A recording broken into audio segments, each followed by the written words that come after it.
নমস্কার বন্ধুরা, কেমন আছেন সবাই? আশা করি সবাই খুব ভালো আছেন। তো আমি একটি নতুন ভিডিও নিয়ে আপনাদের কাছে চলে এসেছি।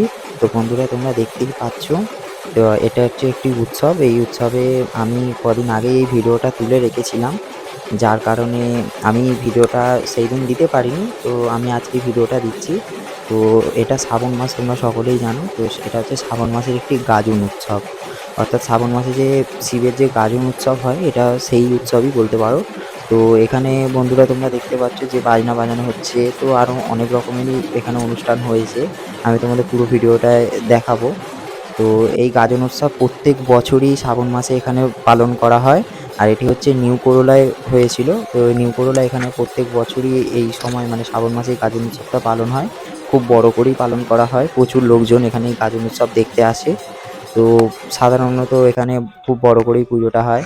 তো এই পুকুরটা কি সুন্দর দেখতে পাচ্ছ বন্ধুরা, এখানে সব ভেলা করে সাজানো আছে।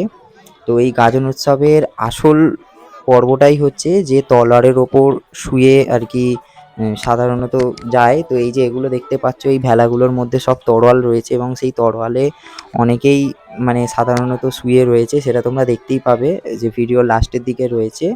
তো ওটা দেখলে খুবই কষ্ট লাগে, সাধারণত ওটা খুবই খতরনাক।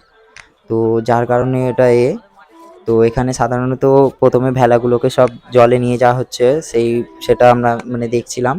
তো খুবই সুন্দর লাগলো, পুরো অনুষ্ঠানটা বেশ ভালোই লাগলো। আর বড় করে এই অনুষ্ঠানটি হয়, তো যার কারণে বাজনা বাজছিল আর হচ্ছে, তো খুবই ভালো লাগলো। তো তোমরাও আশা করি ভিডিওটা পুরোটা দেখবে, তোমরা দেখলেই বুঝতে পারবে। তো তোমাদের ওখানেও আশা করি এরকম হয়তো গাজন উৎসব বা অন্যান্য উৎসব হয়ে থাকে। তো শ্রাবণ মাসে বিশেষ করে শিবের পুজোই হয়, তো যার কারণে অনেক জায়গাতেই এরম গাজন উৎসব হয়ে থাকে। তো আমার ঠিক জানা ছিল না, আমি এই প্রথম এরম গাজন উৎসব দেখলাম, যার কারণে আমি নিজেও যে ভয় পাচ্ছিলাম বা আমার কেমন লাগছিল। এই যে দেখতে পাচ্ছি বন্ধুরা, এগুলো সব তলোয়ারের ওপরে শুয়ে এই লোকগুলো যাচ্ছিল। তো এটা হচ্ছে ওনাদেরই উৎসবের একটা তো বন্ধুরা দেখতেই পাচ্ছ যে নিচ দিয়ে এরম হাওয়া করছে, জল দেওয়া হচ্ছিল। ওরা তলোয়ারের উপরে যেহেতু ওনারা শুয়েছিলেন, আর এই মন্দিরটা 3 পাক ওখানে ঘোরানো হচ্ছিল ওনাদেরকে।